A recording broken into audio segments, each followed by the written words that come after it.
ఎవడో సరిపోడు, అందులో డౌట్ లేదు.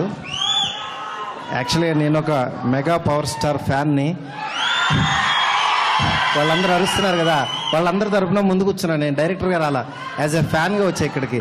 అందుకని నేను యాక్చువల్గా చిరంజీవి గారి ఫ్యాన్గా, చిరంజీవి గారి దీనిగా ఎంజాయ్ చేస్తున్నా, ఫ్యాన్గా ఎంజాయ్ చేస్తున్నా. వాళ్ళందరి తరపున ముందు కూర్చున్నా. అయితే ఇప్పుడు వాళ్ళందరి దగ్గరికి వెళ్ళి నేను మైక్ ఇవ్వలేను కాబట్టి వాళ్ళందరి తరపున మీరు ఏదైనా ఒక మాట అబౌట్ చిరంజీవి గారు, పవన్ కళ్యాణ్ గారు అండ్ మెగా ఫ్యామిలీ. అంటే చిరంజీవి గారి గురించి, ఫ్యాన్స్ గురించి, అంటే ఈ ఫ్యామిలీ గురించి చెప్పాలంటే, మన మెగా పవర్ స్టార్ గురించి చెప్పాలంటే,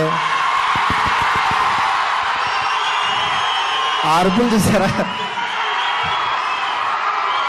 అంటే బాస్ ఒక్క నిమిషం,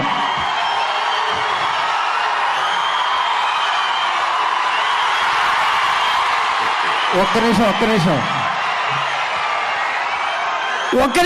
నిమిషం మారుతి గారు మాట్లాడుతున్నారు. 1 minute, ఒకటే నిమిషం మీతోటే మాట్లాడతాడు మారుతి.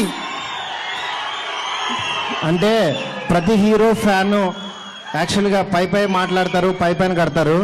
కానీ Chiranjeevi fan, mega power star fan మాత్రం బ్లడ్లో ఉంటుంది, ఇక్కడ కోస్తే వస్తుంది.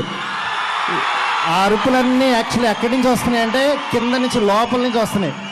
ఇక్కడ ఎవరు కట్ చేసినా సరే అది దెబ్బకి మందు మెగా పవర్ స్టార్ అంతే.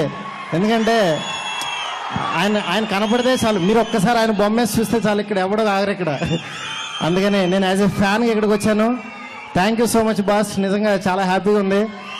ఎందుకంటే నేను మీలాగా అక్కడి నుంచి వచ్చినవాడిని, అక్కడ కూర్చొని వచ్చినవాడిని.